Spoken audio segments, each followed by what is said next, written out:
പ്രിയപ്പെട്ട ജനഗണമേ, ക്രിസ്തുത്വത്തിന് മുമ്പ് പഴയ നിയമകാലത്ത് തന്നെ ലോകരക്ഷകനായ യേശുവിന്റെ ജനനത്തെക്കുറിച്ച് അരുളപ്പാടുകൾ ഉണ്ടായിരുന്നു. ചരിത്രത്തിന്റെ ആഴങ്ങളിലേക്ക് പോകുമ്പോൾ പിതാവായ ദൈവം പ്രപഞ്ചവും സകല ചരാചരങ്ങളും സൃഷ്ടിച്ച് ഭൂമിയെ അനുഗ്രഹിച്ചു. കാലക്രമേണ ദൈവകൽപ്പനകളെ ലംഘിച്ച് മനുഷ്യൻ പാപത്തിൽ നൽകി. തന്റെ ഛായയിലും സദൃശ്യത്തിലും സൃഷ്ടിക്കപ്പെട്ട മനുഷ്യവംശം നശിച്ചു പോകാൻ ദൈവം ആഗ്രഹിച്ചില്ല. അവിടുന്ന് ഒരു രക്ഷകനെ വാഗ്ദാനം ചെയ്തു. യെശയ്യായുടെ പുസ്തകം 7-ാം അധ്യായം 14-ാം വാക്യത്തിൽ ഇപ്രകാരം പറയുന്നു: അതിനാൽ കർത്താവ് തന്നെ നിനക്ക് അടയാളം തരും. യുവതി ഗർഭം ധരിച്ച് ഒരു പുത്രനെ പ്രസവിക്കും. അവൻ ഇമ്മാനുവേൽ എന്ന് വിളിക്കപ്പെടും. പഴയ നിയമത്തിന്റെ പൂർത്തീകരണമായിരുന്നല്ലോ പുതിയ നിയമം. ലോകരക്ഷകനായി ദൈവം വാഗ്ദാനം ചെയ്ത യേശുവിന്റെ ജനനത്തിനായി ജനം രാപകലങ്ങി പ്രാർത്ഥനയോടെയും പ്രതീക്ഷയോടെയും കഴിഞ്ഞിരുന്നതാണ്. ദൈവാനുഭൂതിയിലും വിശുദ്ധിയിലും പ്രാർത്ഥനയിലും മുഴുകി ജീവിതം ദൈവത്തിനായി സമർപ്പിച്ചവളായിരുന്നു മറിയം എന്ന സാധു യുവതി. ഗലീലയിൽ നസ്രത്ത് എന്ന പട്ടണത്തിൽ ദാവീദിന്റെ വംശത്തിൽപ്പെട്ട ജോസഫ് എന്ന പേരായ പുരുഷനുമായി വിവാഹ നിശ്ചയം ചെയ്തിരുന്ന കന്യകയായ ആ മറിയത്തിന്റെ അടുത്തേക്ക് 6-ാം മാസം ഗബ്രിയേൽ ദൂതൻ ദൈവത്താൽ അയക്കപ്പെട്ടു. സ്വർഗസ്ഥനായ എന്റെ ദൈവമേ, എന്റെ മേൽ കനിവ് തോന്നണമേ. അങ്ങയുടെ ഹിതം സ്വർഗത്തിലെ പോലെ ഭൂമിയിലും നിറവേറണമേ.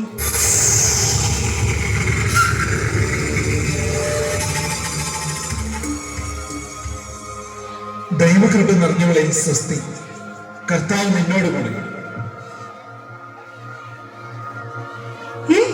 എന്താണ് കേൾക്കുന്നത്? അങ്ങ് ആരാണ്? എന്താണ് ഈ അഭിവാദനത്തിന്റെ അർത്ഥം? മറിയം, നീ ഭയപ്പെടേണ്ട. ദൈവസന്നിധിയിൽ നീ കൃപ കണ്ടെത്തിയിരിക്കും. നീ ഗർഭം ധരിച്ച് ഒരു പുത്രനെ പ്രസവിക്കും. നീ അവന് യേശു എന്ന് പേരിടും. അവൻ വലിയവനായിരിക്കും, അത്യുന്നതന്റെ പുത്രൻ എന്ന് വിളിക്കപ്പെടും. അവന്റെ പിതാവായ ദാവീദിന്റെ സിംഹാസനം ദൈവമായ കർത്താവ് അവന് നൽകും. യാക്കോബിന്റെ ഭവനത്തിന്മേൽ അവൻ എന്നേക്കും ഭരണം നടത്തും. അവന്റെ രാജ്യത്തിന് അവസാനം ഉണ്ടാവുകയില്ല. ഇതെങ്ങനെ സംഭവിക്കും? ഞാൻ പുരുഷനെ അറിയുന്നില്ലല്ലോ. പരിശുദ്ധാത്മാവ് നിന്റെ മേൽ വരും. അത്യുന്നതന്റെ ശക്തി നിന്റെ മേൽ ആവസിക്കും. ആകയാൽ ജനിക്കാൻ പോകുന്ന ശിശു പരിശുദ്ധൻ ദൈവപുത്രൻ എന്ന് വിളിക്കപ്പെടും. ഇതാ, നിന്റെ ചാർച്ചക്കാരി വൃദ്ധയായ എലിസബത്തും ഒരു പുത്രനെ ഗർഭം ധരിച്ചിരിക്കുന്നു. വന്ധ്യ എന്ന് പറഞ്ഞിരുന്ന അവൾക്കിത് 6-ാം മാസമാണ്. ദൈവത്തിന് ഒന്നും അസാധ്യമല്ല. ഇതാ കർത്താവിന്റെ ദാസി, നിന്റെ വാക്ക് എന്നെ നിറവേറട്ടെ.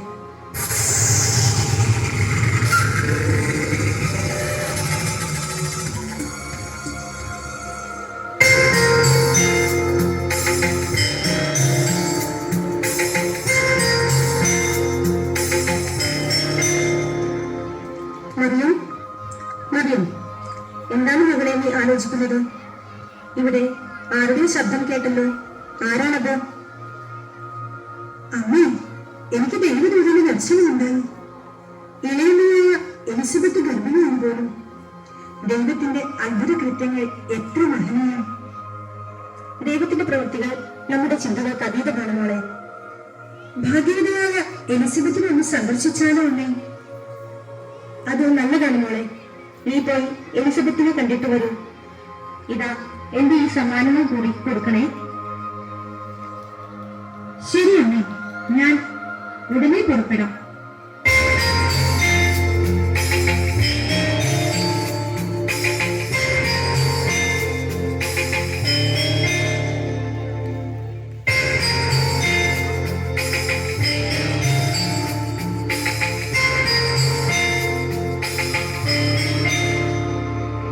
ഭാഗ്യവതിയായ എലിസബത്തെ, ദൈവത്താൽ അനുഗ്രഹിക്കപ്പെട്ടവളെ, പ്രണാമം. മറിയമേ, നീ സ്ത്രീകളിൽ അനുഗ്രഹീതയാണ്, നിന്റെ ഉദരഫലവും അനുഗ്രഹീതം. എന്റെ കർത്താവിന്റെ അമ്മ എന്റെ അടുത്ത് വരാനുള്ള ഈ ഭാഗ്യം എനിക്ക് എവിടെ നിന്ന്? ഇതാ നിന്റെ അഭിവാദന സ്വരം എന്റെ ചെവികളിൽ തുറച്ചപ്പോൾ ശിശു എന്റെ ഉദരത്തിൽ സന്തോഷത്താൽ കുതിച്ചു ചാടി. ദൈവത്തിന്റെ വചനങ്ങൾ നിറവേറുമെന്ന് വിശ്വസിച്ചവൻ ഭാഗ്യവതി. എന്റെ ആത്മാവ് കർത്താവിനെ മഹത്വപ്പെടുത്തുന്നു. എന്റെ ചിത്തം എന്റെ രക്ഷകനായ ദൈവത്തിൽ ആനന്ദിക്കുന്നു. അവിടുന്ന് തന്റെ ദാസിയുടെ താഴ്മയെ കടാക്ഷിച്ചു. ഇതാ ഇപ്പോൾ മുതൽ സകല തലമുറകളും എന്നെ ഭാഗ്യവതി എന്ന് പ്രകീർത്തിക്കും. മറിയം അവൾക്കായി വിവാഹ നിശ്ചയം ചെയ്തിരുന്ന ജോസഫ് സഹവസിക്കുന്നതിന് മുമ്പ് മറിയം പരിശുദ്ധന്മാവനാൽ ഗർഭിണിയായി കാണപ്പെട്ടു. അവളുടെ ഭർത്താവായ ജോസഫ് നീതിമാനാകിയാൽ മറിയത്തെ അപമാനിക്കാൻ ഇഷ്ടപ്പെടാതെയാൽ അവളെ രഹസ്യമായി ഉപേക്ഷിക്കുവാൻ തീരുമാനിച്ചു. ജോസഫ് ഇതേക്കുറിച്ച് ആലോചിച്ചുകൊണ്ടേയിരുന്നു.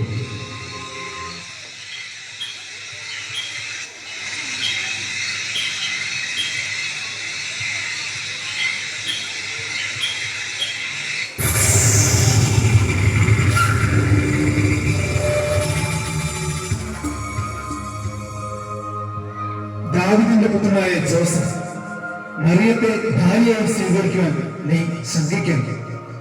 അവൾ ഗർഭം ധരിച്ചിരിക്കുന്നത് പരിശുദ്ധാത്മാവിൽ നിന്നാണ്. അവൾ ഒരു പുത്രനെ പ്രസവിക്കും. ദൈവം നമ്മോടുകൂടെ എന്നർത്ഥമുള്ള എമ്മാനുവേൽ എന്ന് അവൻ വിളിക്കപ്പെടും.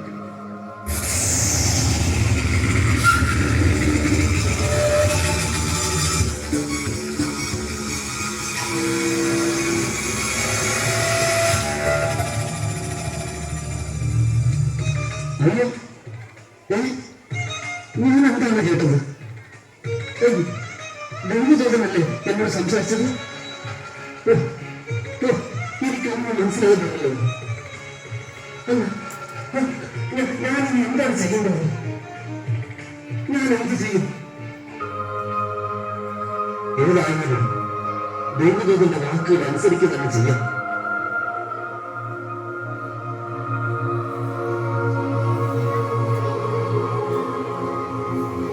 ജോസഫ് കർത്താവിന്റെ ബോധമുഖം കൽപ്പിച്ചതുപോലെ ചെയ്തു. അവൻ മറിയത്തെ ഭാര്യയായി സ്വീകരിച്ചു.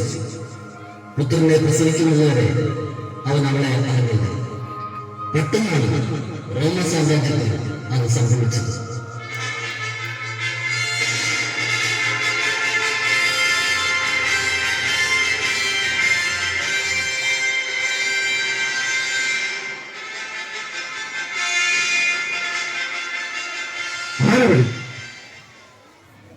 പ്രഭു, അടിയൻ. നമ്മുടെ ഈ സാമ്രാജ്യത്ത് എങ്ങനെ പോകുന്ന കാര്യം? എല്ലാം നന്നായി പോകുന്നു പ്രഭു. ആളുകളെല്ലാം സന്തോഷവാന്മാരായി കഴിയുന്നു. കൊള്ളാം. നമ്മുടെ ഭരണകാലത്ത് ആർക്കും ഒരു ബുദ്ധിമുട്ടുണ്ടാകുവാൻ നാം അനുവദിക്കുകയും. പ്രഭു, അടിയന് ഒരു കാര്യം ഉണർത്തിക്കുവാനുണ്ടായിരുന്നു. എന്താണ്? ഉണർത്തിച്ചുള്ളൂ. പ്രഭു, കുറെ നാളുകളായി അന്യദേശത്തുള്ള ധാരാളം ആളുകൾ നമ്മുടെ ദേശത്ത് യഥേഷ്ടം വിഹരിക്കുന്നതായി കാണാൻ സാധിക്കുന്നു. അവർക്കാണെങ്കിൽ വ്യക്തമായ പേര് വിവരങ്ങളൊന്നുമില്ല. ഇത്തരക്കാരുടെ വിവരങ്ങൾ ശേഖരിക്കുന്നത് ഉത്തമമായിരിക്കും പ്രഭു. ഓഹോ, അങ്ങനെയാണ്. എങ്കിലും ഉടനെ തന്നെ നമ്മുടെ രാജ്യത്തുള്ള ജനങ്ങളുടെ കണക്കെടുക്കണം. അതിനുള്ള ക്രമീകരണം ഓർത്തു. ഉത്തരവ് പ്രഭു, ഉടൻ തന്നെ ചെയ്യാം.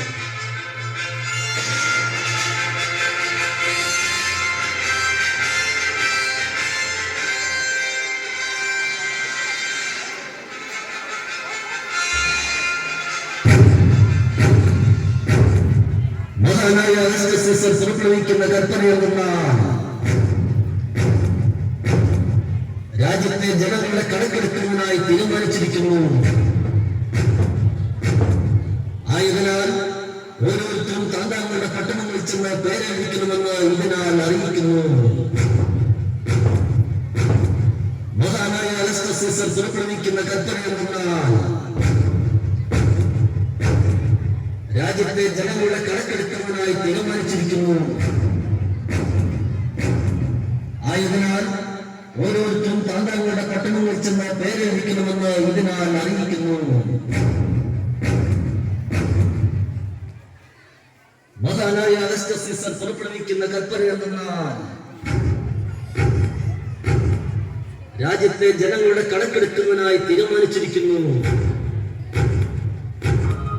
ആയതിനാൽ ഓരോരുത്തരും താങ്കളുടെ പട്ടണങ്ങളിൽ ചെന്ന് പേരെഴുതിക്കണമെന്ന് ഇതിനാൽ അറിയിക്കുന്നു. ജോസഫ് ദാവീദിന്റെ കുടുംബത്തിൽ വംശത്തിൽപ്പെട്ടവരാണ്. പേരെഴുതിക്കാനായി ഗലീലയുടെ പട്ടണമായ നസറത്തിൽ നിന്നും യൂദയായ ദാവീദിന്റെ പട്ടണമായ ബേത്ലഹേമിലേക്ക് ഗർഭിണിയായ ഭാര്യ മറിയത്തോടും കൂടെ യാത്ര പോകേണ്ടതായിരുന്നു.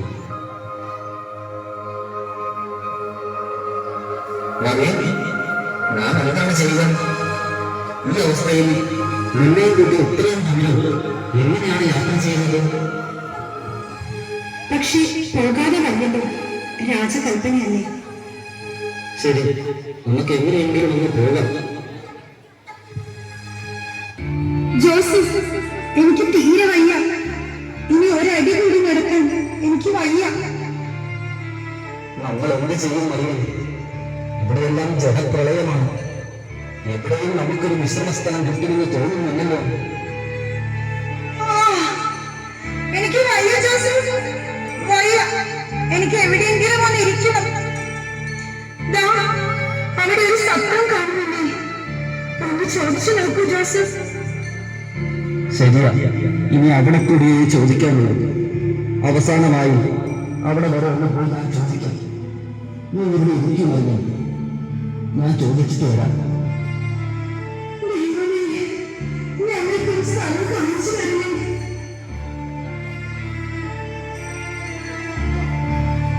ആരെങ്കിലും ഒന്ന് വരണേ, ഇവിടെ ആരുമില്ലേ?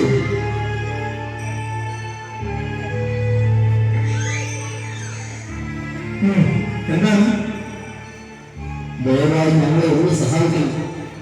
ആരാണ് നിങ്ങൾ? നിങ്ങൾക്ക് എന്താണ് വേണ്ടത്? ഞങ്ങൾ വളരെ ദൂരം നിന്നും വരുന്നവരാണ്. ഗർഭിണിയായ ഭാര്യയും എൻ്റെ കൂടെ ഉണ്ട്. അവൾക്കാണെങ്കിൽ പ്രസവ സമയം വരച്ചു. ഞങ്ങൾക്ക് എവിടെയും ഒരു സ്ഥലം വിശ്രമത്തിനായി കിട്ടുന്നില്ല. എന്റെ സഹോദര, നിങ്ങൾ ജനക്കൂട്ടം കാണുന്നില്ലേ? മുറികളെല്ലാം നിറഞ്ഞിരിക്കാൻ എനിക്ക് നിങ്ങളെ സഹായിക്കാൻ യാതൊരു നിർത്തിയില്ല. അങ്ങനെയാണെങ്കിൽ ഞങ്ങൾ ഈ സത്രത്തിന്റെ ഒരു മൂലയിലെങ്കിലും ഇരുന്നോട്ടെ. അത് സാധ്യമല്ല. നിങ്ങൾ വേറെ എവിടെയെങ്കിലും പോകും.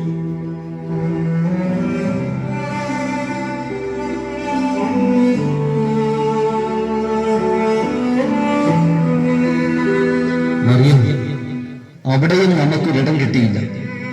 ഇന്ന് നമ്മൾ എന്ത് ചെയ്യും? ജോസഫ്, അതാ നോക്കൂ, അവിടെ ഒരു കാല് തൂത്ത് കാണുന്നില്ലേ? നമുക്ക് അവിടെ കയറി നിന്നാലോ? ശരിയാ, നമുക്ക് അങ്ങോട്ട് പോകാം. വരൂ.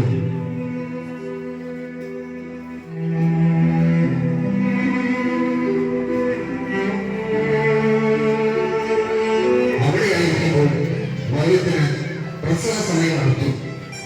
അവൾ തന്റെ കരുണപുത്രനെ പ്രസവിച്ചു.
യേശുവിന്റെ ജനന വാർത്ത ആദ്യമായി അറിഞ്ഞത് ആ പ്രദേശത്തെ വയലുകളിൽ ആടുകളെ രാത്രി കാത്തുകൊണ്ടിരുന്ന ആട്ടിടയന്മാരായിരുന്നു.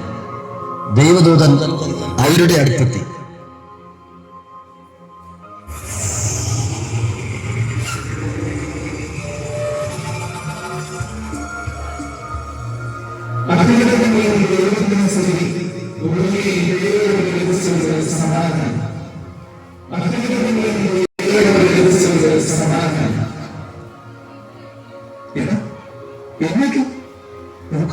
ഇതെന്തൊരു പ്രകാശമാണ്. കിടക്കട, ഞാനൊന്ന് ഉറങ്ങട്ടെ. എന്നാലും എഴുന്നേക്ക്. ഇതാ എന്താ സംഭവിക്കാൻ പോകുന്നു? ശരിയാ, ഇതാ നോക്കൂ, എന്തൊരു വെളിച്ചം. ഇതാ നോക്കാം. ഭയപ്പെടേണ്ട, ഇതാ സകല ജനത്തിനും വേണ്ടിയുള്ള വലിയ സന്തോഷത്തിന്റെ സദ്വാർത്ത ഞാൻ നിങ്ങളെ അറിയിക്കുന്നു. ദാവീദിന്റെ പട്ടണത്തിൽ നിങ്ങൾക്കായി ഒരു രക്ഷകൻ, കർത്താവായ ക്രിസ്തു ഇന്ന് ജനിച്ചിരിക്കുന്നു. ഇതായിരിക്കും നിങ്ങൾക്കുള്ള അടയാളം. വെള്ളക്കച്ച കൊണ്ട് പൊതിഞ്ഞ് പുൽത്തൊട്ടിയിൽ കിടത്തിയിരിക്കുന്ന ഒരു ശിശുവിനെ നിങ്ങൾ കാണും.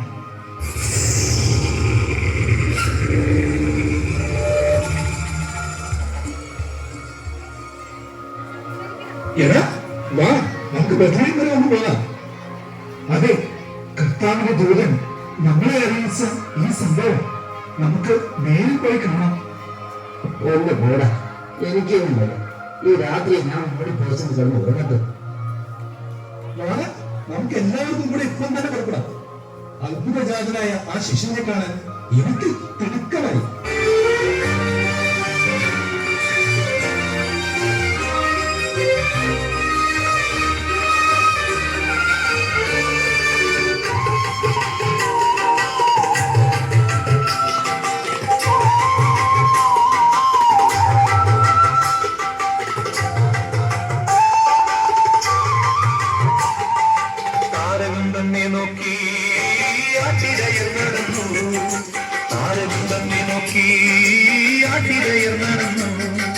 തേജസ് മുന്നിൽ കണ്ടു അവർ വേദലും തന്നിൽ വന്നു.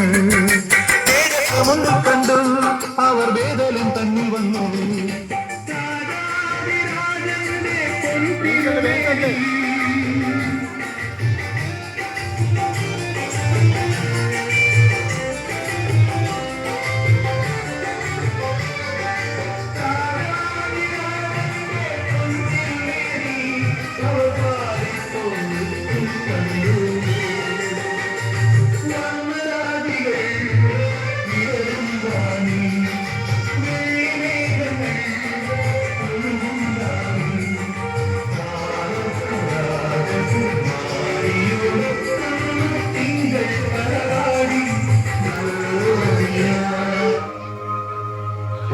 വസിക്കുന്ന 3 ജ്ഞാനികളായ രാജാക്കന്മാർ യേശുവിന്റെ ജനന വാർത്തയറിഞ്ഞ് ഹേറോദോസിന്റെ കൊട്ടാരത്തിലെത്തി.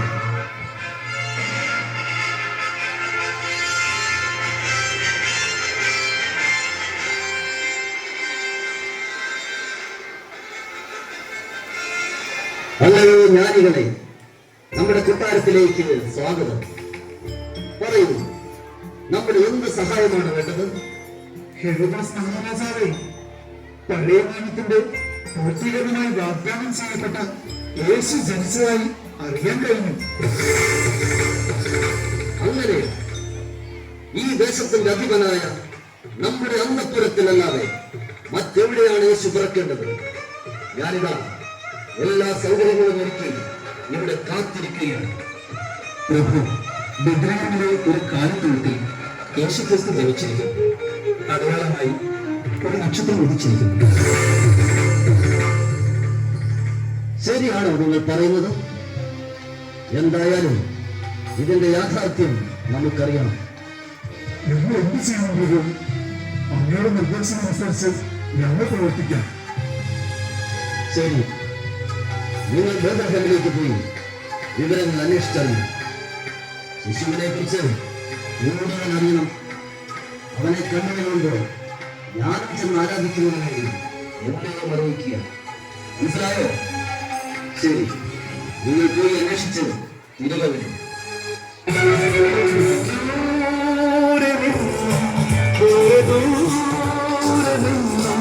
മരുഭൂമിൻ വഴികളിലൂടെ ഒരു കാലിത്തൊഴുത്തു തേടി